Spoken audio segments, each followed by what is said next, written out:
Almost forgot to turn the mic on. Hello everybody and welcome back to Something for Every Nerd. Today on the channel, or on the Twitch channel, we have more of E3. This is the Sony PlayStation Live at E3.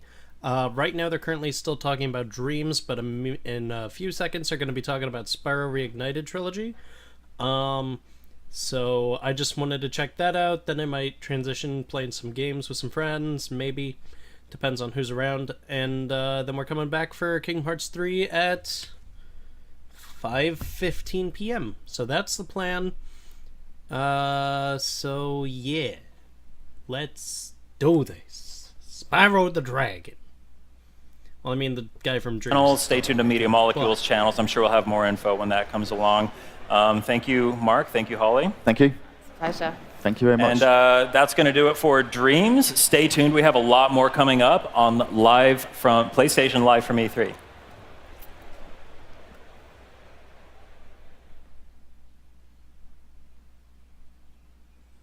Okay, so they're going to take a quick break before they come back for Spyro. But Spyro's next on the docket. Looks like they're back in the tent. People playing Spider-Man. A few other things. Can't really see. I know those computers over there said Spider-Man. Or TVs over there said Spider-Man. Build a better New York. I don't know. I'm really hype about all the stuff Sony's got going on. I've never played any of the Last of Us games, but I don't know. The one that was they were showing yesterday looked pretty cool.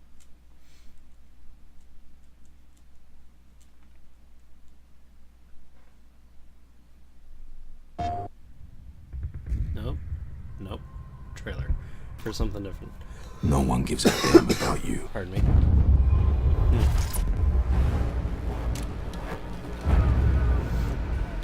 You're a number. An asset. A pawn in someone else's game. They've been manipulating you. Hey, welcome to the channel. Yeah, they're going to be talking about Spyro in a second here from what I understand. Exploiting you. I have no idea what they're showing right now. And when they get what they want, they'll leave you for dead. So here's the deal. Alone, you can put up a fight. But together, you can start a war.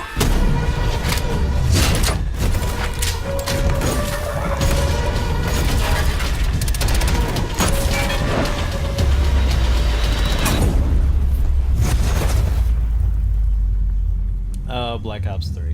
That makes sense.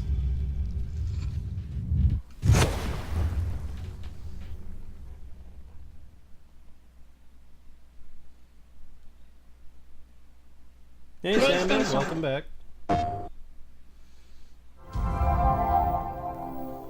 Yeah, in about a minute here they should be doing Spyro.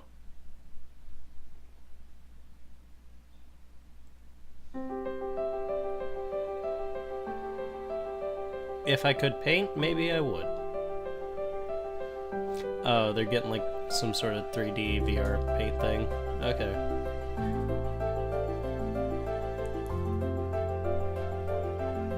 Yeah, when is Death Stranding? It's, they're gonna be talking about it at 6 p.m. tonight, but I'm not gonna be there for that. Basically, after the Kingdom Hearts bit, I'm calling it for the night. No, wait, full screen, there we go. Death Stranding just looks like such a weird-ass game. Like, what is going on?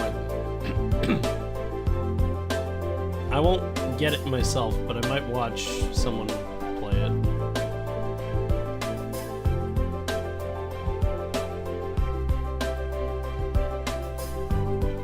Because it doesn't seem like the kind of game that's my cup of tea, but...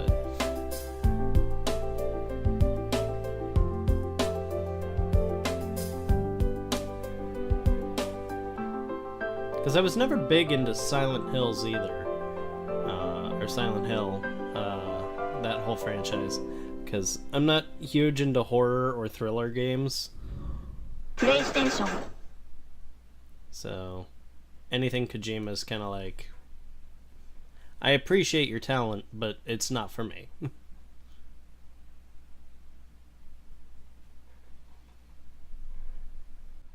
Trying to see if any of these TVs over there. And we are back, PlayStation Live from E3. I'm joined, Holly joined us. Hello. Welcome back. We just saw you. And we're Yeah. joined by Peter from Toys for Bob. What are we talking about? We're talking about Spyro Reignited Trilogy. I'm so excited. You got to play it last night. Yeah, we got to play it last night. I ate all of your Spyro-themed sweets. Thank you for there's like purple and orange sweets everywhere. It's great. Yeah. And there's actually quite a lot to talk about. Like, it's not just Spyro. You guys have worked hard.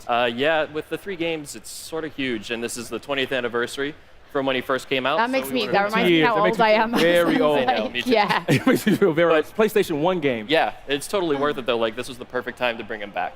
And we got 3 games, right? Yeah. So the first 3 games that were made, and today we have Toasty and Treetops, and those are also going to be here at the convention for people to play. That's amazing. Yeah. You want me to load it up? Yeah, let's jump right in. Yeah. Because it is. If you are a Spyro fan, you played it as a kid growing up, you're about to hit between the eyes with nostalgia. It is exactly what it feels like. That is totally what we wanted. Honestly, playing it yesterday and eating all the sweets, I was like, I'm a kid again. I'm like shoveling M&Ms in and playing Spyro. That's exactly what I want to hear. Right, so talk about the visuals. Yeah, You spent a lot of time making this game look really good for PlayStation 4. Sure. So we were trying to really make sure we respected the sense of wonder that you get when you were first playing the game. These were open worlds, and there were just huge vistas that you were exploring. And so when we were starting this, we used this Toasty level as one of our benchmark levels so that we could see how we could take the art and where we could push it so that it still feels alive. So you'll see things here like the grass will move with you, and as you play in it, you can still singe it, which is super fun. But then we also added details like putting ivy on the masonry and then pennants and stuff like that. So there are a lot of opportunities where we could add life around throughout the world. Yeah, I mean, I call it retro tinted spectacles. When you remember a game, but then when you go back and play it, you're like, oh, Ooh, it didn't look that good. I did it. that was because the old Spyro games were they were big, Right. like Yes. the first like 3D open worlds. But if you go back, it's kind of empty. It's kind of empty. So you have some really crazy tech to make these games. Can you talk about that? Yeah, totally. So we did not have source code to build it from, and our engineers spent some time building a thing that they called Spyroscope. Essentially, Spyro under a microscope. But what that really means is, how do we make sure these jumps here are the right height? And when you have the controller in your hands, if you played it 20 years ago, you have that muscle memory. You're like, Right. oh my God, this is exactly how he's supposed to run and fly. And that's totally where I'd bonk my And he ran into a wall. No, totally. But we wanted to make sure we were paying the right amount of respect to that. So people who have that deep-seated memory, they're still going to be able to feel that again here. And that's part of the joy that we've had, too, is just being able to explore that and watch me die by sleeping Watch you dogs a die. lot. Yeah. So when you were remaking these 3 games, what were some of the other things that was really, really important to get right for this franchise? So the art and the gameplay, like the muscle memory, really led the way. And we had opportunities like in here. This is Nevin's castle. And so Nevin, as I die again, he was, we wanted to really emphasize the artisans. So this is the first area of the first game. All the dragons that have been turned to crystal are now, well, they were artisans. So we have like a painter, sculptor, a barista. Yeah. It's all over the place. But it was a fun opportunity to just start building those worlds. And so if you look around here as I'm trying to avoid the dogs, there are all the places that Nevin would visit, some of his friends. He has a self-portrait in there. And it's just little touches that make the world feel alive. Stay away from me, dog. But even look at the reflection on the floor when you're running. Yeah. Like that's what you can do now. That's what graphics let us do. Yeah, it was just a whole bunch of freedom to tell a story while still respecting the original story. That's awesome. Yeah. And that's been super fun. It's even been to the point where we have a number of people at the studio. Oh, of course. A number of the people at the studio are like super fans. So we were able to engage them about, hey, is this sleeping dog big enough? Is this shepherd really menacing enough with how he's animating? Like, what kind of things do we need to do to make this feel the way that you felt when you were a kid playing it? And we wanted to make sure that we're respecting not just the original rules of the game, but the way the feelings came about with people. Yeah. Also, the sound design was very important. Can you talk about sound a little bit? Yeah. Voice actors? It's sort of hard to hear in here, but we did some elements all over the place with the sound. We tried to make it so that it's more dynamic when you're inside of an interior, the sound will dim a little bit and sort of give you an ambience and a sense of place. Versus if you go to fight a boss, you're going to have extra layers of audio coming in with additional instrumentation and more percussion. Even with that, we added percussion to the steps as you're running around, so that you have more of a sense of what it's like being a dragon. I mean, there's going to be a whole generation of people who will only know Spyro from the Toys to Life Spyro. Like, they won't. This will be their first time. Yeah, this will be their first time playing all these I grew up games. with. This is like, we like to think of this as a totally separate beast from Skylanders, which is cool. Because like this was the foundation that gave us inspiration to Skylanders in the first place. But we want to make sure that this is done justice the right way. The fans have really been outpouring their support with how much they like the original character and want to make sure that we're doing him right. And so that's totally on the forefront of everyone at Toys for Bob's mind. Now, since we're going to go see one of the dragons, I'm gonna it's a good time to mention the voice actors. Yeah, totally. So the voice of Spyro in the second and third games was Tom Kenny. And since we're doing the trilogy, we wanted to unite them. So he's doing all 3 games worth of so he's voicing all 3 games. Nice. But while we're here, let's see a dragon. Nevin! Hey, there we go. Didn't look that good 20 years ago. Has put one of his most devious henchmen in charge of the artisan world. Bring him on! I think I smell a barbecue. Be careful, Spyro. Toasty has many tricks up his sleeve. Oh, that part gets me. I love it because we're able to keep the same audio, like the spirit of the original audio, but then through a lot of the models, you're getting a lot more gesticulation in the acting there. So even like when Spyro is doing his little wiggle as he's jumping, it's just sort of like, oh, I love that. It's awesome. Yeah. So here is Toasty. I swear I did better yesterday. We were talking about this yesterday. You're like, oh, I don't know. Yeah. So Toasty is actually a disgruntled sheep dressed up as a scarecrow. I'm gonna chase him because he's hilarious when he runs.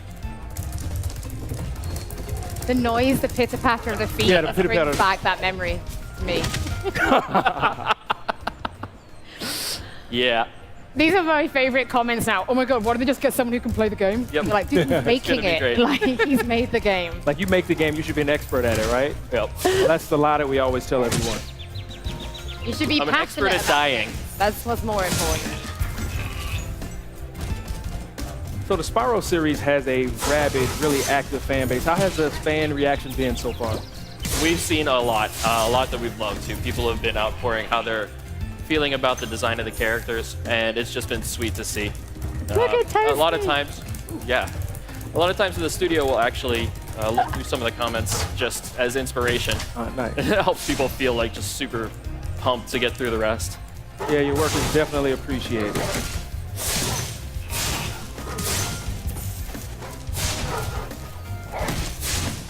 Yeah, get rid of the ads, and then we can just There we go. concentrate. Right. Get there eventually. You did it! So yeah, this is just a brief taste of the Spyro Reignited Trilogy. So, since we have a few minutes, do you think you could show us the time attack? So, Of course. I was very lucky. I actually got to see Spyro yesterday, as we mentioned. You did the demo of this time attack level for us, and you did a really, really good time. You did 1 minute 40. No pressure. Which knocked 10 seconds off the best time before It was pretty good. When we were chatting, I was like, I'm going to ask you to come and do this on the stage, and I want to see if you can beat your own time. So we're looking for a 1 minute 40. The piece you missed is someone got to 128 yesterday at the end of the day. Yeah, it was awesome. It wasn't. Okay, we're not aiming. I'm not going to make you do a I'm gonna 128. aim for the 140. We'll do 140. Yeah. Yeah, the time attack stuff always makes my palms sweat, so you did very, very well. Rob from PlayStation Access did this, and he got 2 minutes. Oh, yeah? Sweet. The glide levels. So on this particular mode, so that you're concentrating, there are certain things we have to destroy, and you have to destroy all of them before the time runs out. If you do it successfully, it adds additional time so that we can keep flying. And that is the challenge. These planes are the bane of my existence in this level. You've got this. Ramon's watching this like, hell no. He's like, hell. Not happening. right, looks like you're making good time.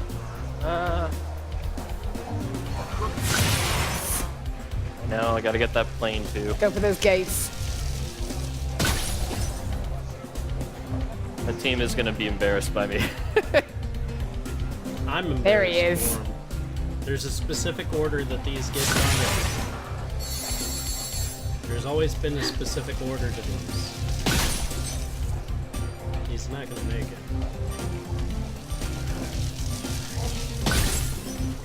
Yes. I love that this is a good example of how big the world can be too. Even as I know I'm about to lose.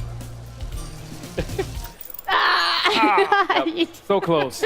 So close. Next time. You'll get it next time. Yeah. So is there anything else you'd like to tell the fans out there about Spyro? Yeah, the Spyro Reignited Trilogy is coming out September 21st. PlayStation and Xbox, and $39.99 in the States. I don't know the other regions that well. I'm sorry.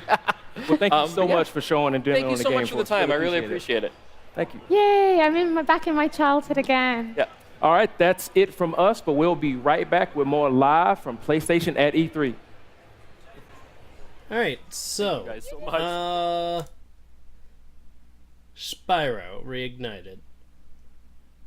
I'm hyped for it. Don't get me wrong. I am hyped for it.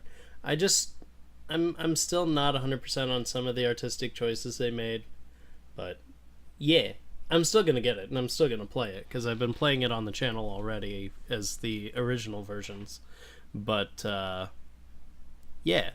So with that, I'm going to take a short break while I reconfigure and try to figure out what I'm going to do. In the meantime, waiting for the Kingdom Hearts one. So stick around, I'll be right back.